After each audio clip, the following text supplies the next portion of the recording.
kembali lagi di channel Festinel Studio Febri House, segmen misteri. Ada updatean terbaru loh. Dan sebelum lanjut videonya, jangan lupa like, subscribe, dan komen ya.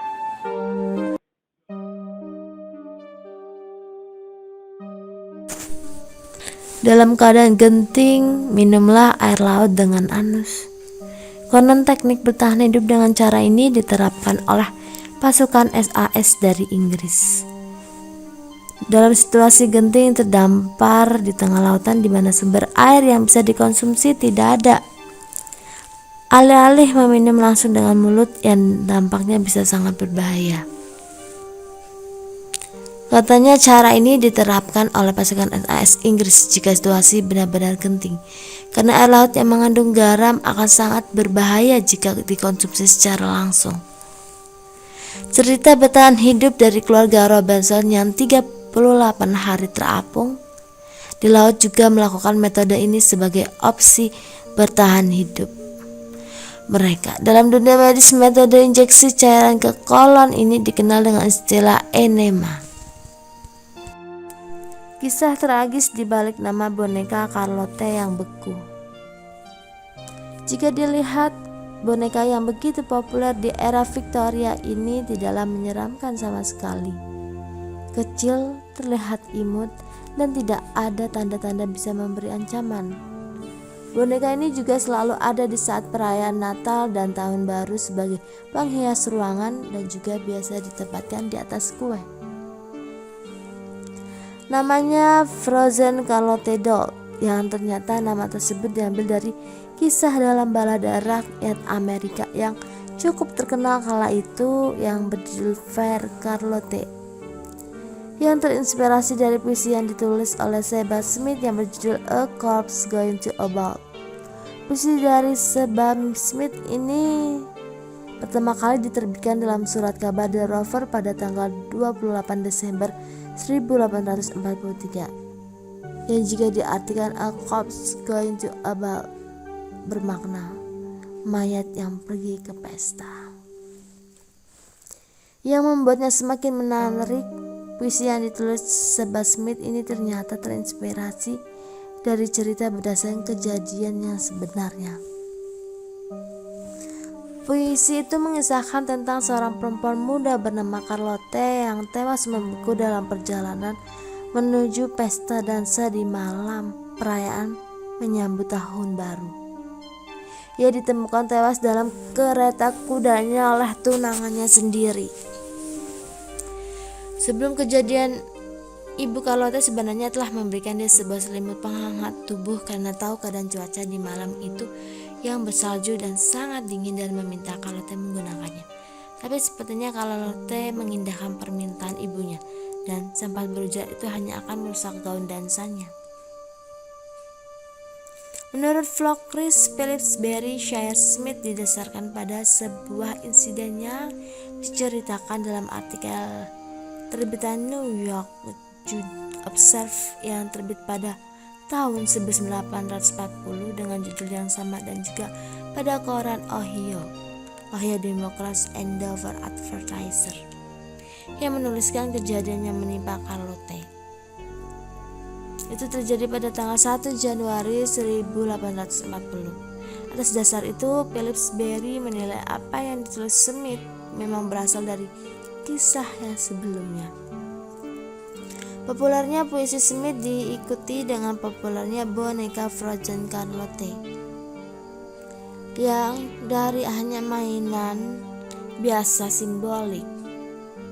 Orang-orang pun mulai menempatkan boneka di dalam kotak berupa peti dan membungkusnya dalam selimut, menjadikannya semacam perangkat dari tragedi yang menimpa Carlotte.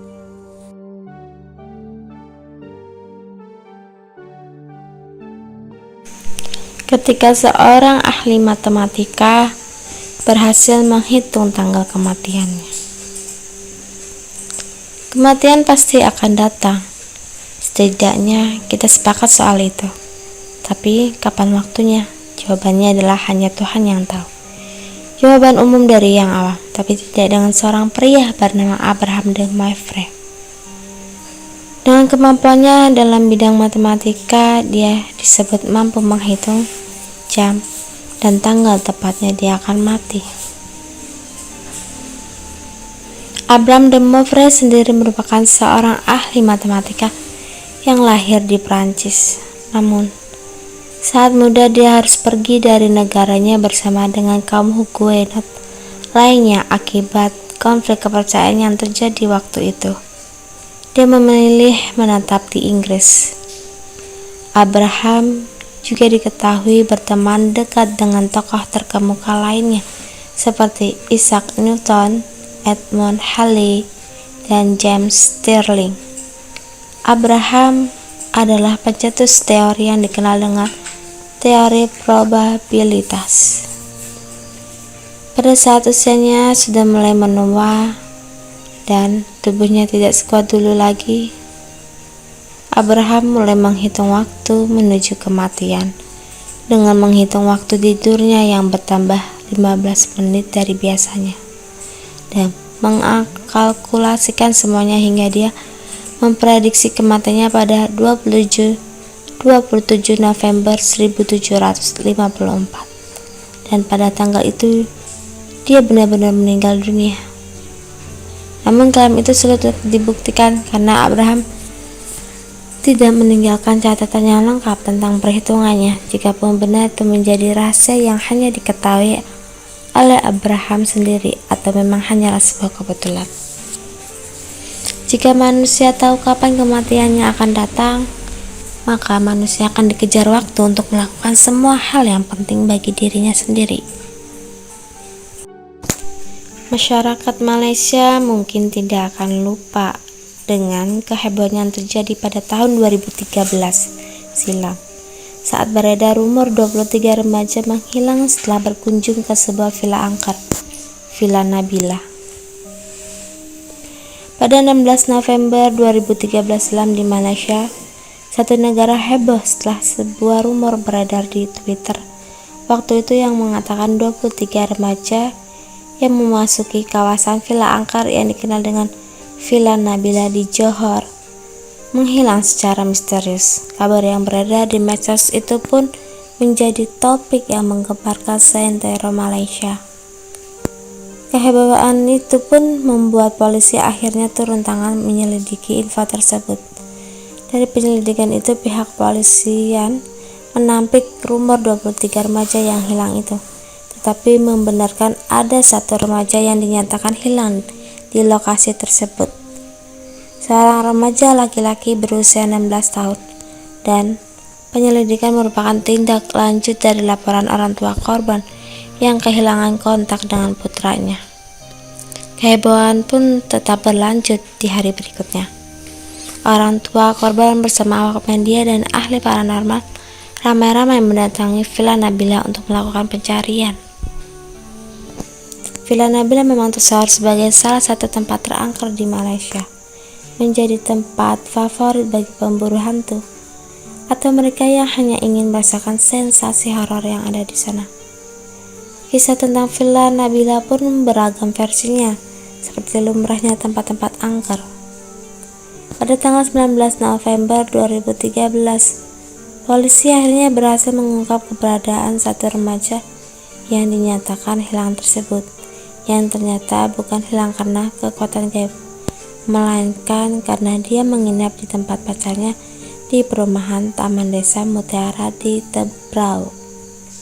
Remaja ini memutuskan menginap di sana karena takut pulang terlalu malam, dan semakin bingung setelah mengetahui namanya ada dalam topik menghebohkan satu negara pada pagi harinya. Dia belum berani mengambil keputusan, karena itu juga dia menutup komunikasi sampai akhirnya ditemukan.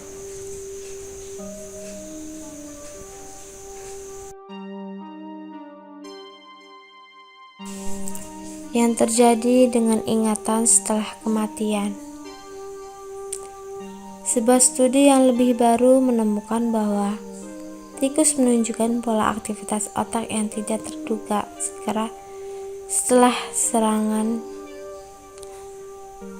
jantung. Meskipun secara klinis mati tidak ada napas atau detak jantung, Setidaknya selama 30 detik, otak mereka menunjukkan beberapa sinyal pemikiran sadar menjadi lebih kuat untuk waktu yang singkat. Ini menunjukkan bahwa perjalanan terakhir kita menuju ketidaksadaran permanen atau mati seutuhnya melibatkan keadaan singkat kesadaran dan ingatan yang meningkat. Jadi ada waktu 30 detik untuk men-flashback masa lalu. Gunakanlah itu sebaik mungkin.